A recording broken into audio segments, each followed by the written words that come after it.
Hello students, good evening. कैसे हैं सभी? लास्ट क्लास में हमने बात की थी इम्पोर्टेंट क्वेश्चंस की कि इम्पोर्टेंट क्वेश्चन कौन कौन से हैं।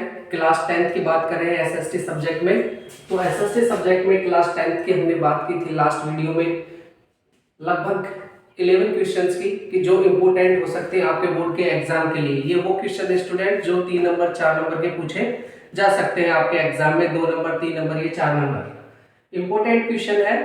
और आपको अगर इस पे थोड़ा सा भी फोकस डाल लिया तो आने वाले टाइम में बोर्ड एग्जाम में आप अच्छे मार्क्स प्राप्त कर सकते हैं एसएसटी सब्जेक्ट में। ऐसे ही इम्पोर्टेंट सब्जेक्ट वाइज क्वेश्चंस के लिए आप हमारे साथ जुड़े रहें। हमारे चैनल को सब्सक्राइब करें, शेयर करें, बेल आइकन दबाएं और कमेंट्स करें। स्टूडेंट्स, 12 वाला क्वेश्चन है right about the civil disobedience movement, यानी कि सिविल डिसओबीडियंस मूवमेंट जो है सविनय अवज्ञा आंदोलन जो है, इसके बारे में आपको एक नोट तैयार करना है, कैसे लिखना है। यह एग्जाम में पूछा जाता है। 2023 के एग्जाम बोर्ड एग्जाम राजस्थान के बोर्ड एग्जाम में ये क्वेश्चन पूछा गया था। 24 के अंदर नॉन कॉर्पोरेशन मूवमेंट और क्विट इंडिया मूवमेंट के बारे में पूछा गया था। तो श्योर अब की बार ये दोबारा रिवाइज हो सकता है। इसके अंदर सिविल डिसओबीडियंस मूवमेंट कब शुरू हुआ, कहां हुआ, किसने योगदान दिया, क्या कारण इसको स्टार्ट किया गया था, ये सारी चीजें आपको इसके अंदर लिखनी है। सेकंड क्वेश्चन जो आएगा वो आएगा व्हाट इज नर्मदा बचाओ आंदोलन। नर्मदा बचाओ आंदोलन, राइट अबाउट इट, यानी कि नर्मदा बचाओ जो आंदोलन है वो क्या था। नर्मदा बचाओ आंदोलन किस लिए किया जा रहा था, ठीक है। नर्मदा बचाओ आंदोलन जो कि वहां पर सरदार सरोवर डैम बन रहे थे उसके लिए किया जाता।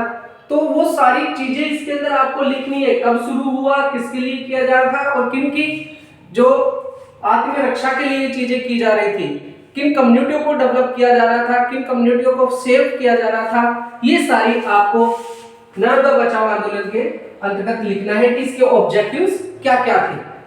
स्टूडेंट्स, जो भी क्वेश्चंस आप लिखते हैं पॉइंट बना के लिखें, सुंदर लिखें और अधिकतर हो सके तो चाहे वो कोई ऑथर हो, कोई बुक हो, कोई ईयर हो या कोई भी और इंपॉर्टेंट चीज हो, उसके नीचे आपको अंडरलाइन जरूर करनी है।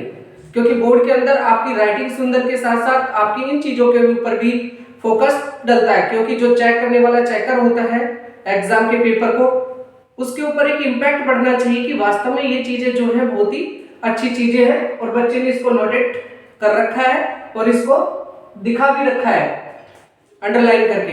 तो जो एग्जामिनर है उसकी मानसिकता यही बनती है कि मोटी मोटी चीजों को वो चेक करता है और जो अंदर चीजें उन पे ज्यादा ध्यान नहीं देता है और इस प्रकार आपके अच्छे मार्क्स आ जाते हैं। अगर आप एक पैराग्राफ के अकॉर्डिंग इसको लिखेंगे तो उसके मार्क्स बहुत कम आते हैं, यानी कि 4 नंबर का जो क्वेश्चन है तो उसके अंदर एग्जाम जो कॉपी चेकर है उसके ऊपर डिपेंड करता है कि वो 3 नंबर भी दे दे, 4 में से 3.5 भी दे दे। लेकिन अगर आप उनको अट्रैक्टिव करोगे तो वो पूरे के पूरे मार्क्स देता है। एसएसटी एक ऐसा सब्जेक्ट है जिसके अंदर जो सिलेबस होता है काफी लेंथी होता है स्टूडेंट, और लेंथी सिलेबस के साथ साथ में याद करने में भी कठिनाई आती है। क्योंकि किताब 4 जो बुक्स है वो चलती है इकोनॉमिक्स, सिविक्स, पॉलिटिकल और ज्योग्राफी, हिस्ट्री, ठीक है, ये चलती है।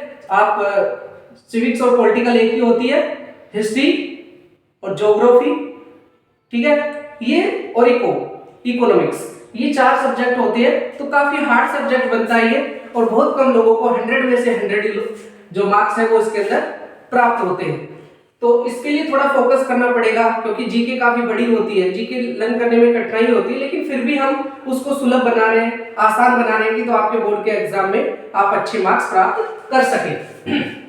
नेक्स्ट क्वेश्चन 13 वाला है what was Rowlatt act. Students, Rowlatt act भी वो पूछ सकता है या फिर आर्टिकल में पूछ सकता है, शॉर्ट नोट लिखवा सकता है, ठीक है, कि रोलैक्ट एक्ट क्या था, रोलैक्ट एक्ट क्या था, उसके बारे में आपसे पूछ लेगा। तो ये इंपॉर्टेंट क्वेश्चन बनते हैं स्टूडेंट्स। यहाँ से 14 क्वेश्चन है right in detail about the Jallianwala massacre. Jallianwala massacre के बारे में पूछ सकता है कि जलियांवाला जो नरसंहार हुआ वो कब हुआ, ठीक है, और उस समय किस चीज का पर्व था और किसने गोलियां चलाई, कितने लोग मारे गए, ये मोटी मोटी चीजें आपको पता होनी चाहिए। तो ये इसको आप आसानी से कर सकते हैं। नेक्स्ट है right in detail about the Jallianwala massacre हो गया। नेक्स्ट है unification Germany and Italy, right about it.